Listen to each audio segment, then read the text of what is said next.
મારું નામ ઝલક પલિયા છે।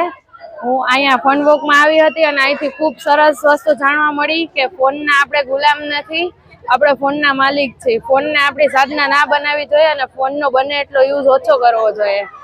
જેટલા ફોનના ફાયદા છે એટલા ફોનના ગેરફાયદા બી છે, એટલે બને એટલો ફોન ઓછો યુઝ કરવો। હા, જેવી કે સ્પોર્ટ્સની કોઈ રમત છે, ક્રિકેટ છે, બેડમિન્ટન, ફૂટબોલ સાથે બેસવું, બારે હરવું ફરવું, ફોનનો યુઝ ઓછો કરવો બને એટલો। નમસ્તે, મારું નામ છે હરદીપસિંહ જાડેજા। હું એક લાઈફફ્લિક્સ વોરિયર છું।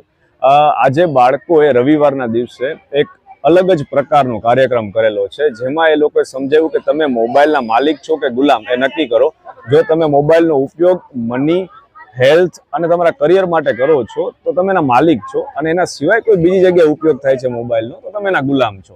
તો આ વસ્તુ સમજાવી પેરેન્ટ્સને અને બીજા બાળકોને, એટલે 300-350 અરાઉન્ડ લોકો આવ્યા અને એનો લાભ લીધો છે, અને સાથે જૂની રમતો પણ રમાડી એ ફન વોકમાં। અને રમતોથી બાળકોને ખબર પડી કે પહેલા આવી રમતો થતી, અને પેરેન્ટ્સને જૂની રમતો યાદ આવી ગઈ। તો આ મેનેજમેન્ટ આખું બાળકોએ કર્યું હતું, તો congratulations to all the children.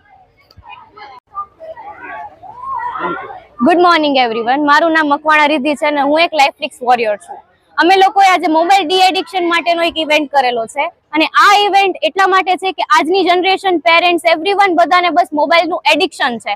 Life શું છે આપણી, આપણે આપણી જાત શું છે, આપણા ફ્રેન્ડ શું છે, આપણી ફેમિલી શું છે, આપણે જાણી જ નથી શકતા। તો આજે મોબાઈલ ડી એડિક્શનનો ઇવેન્ટ છે, ત્યાં અલગ અલગ જાતની ગેમ્સ હતી, ઝુમ્બા હતા, ડાન્સ, ગરબા, અલગ અલગ જાતની એક્ટિવિટીઝ હતી અને જૂની ગેમ્સ હતી। તો અહીંયા લોકો મોબાઈલને ભૂલી ગયા હતા 1 કલાક માટે।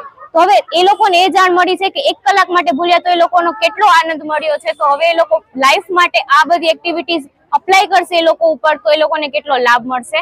અહીંયા 300 કે 350 જેટલા લોકોએ લાભ લીધો છે। તો અમે બહુ ખુશ છીએ કે 300 કે 350 લોકો અહીંયા આવ્યા અને એ લોકોએ આનો લાભ લીધો અને શીખવા મળ્યું છે। So thank you.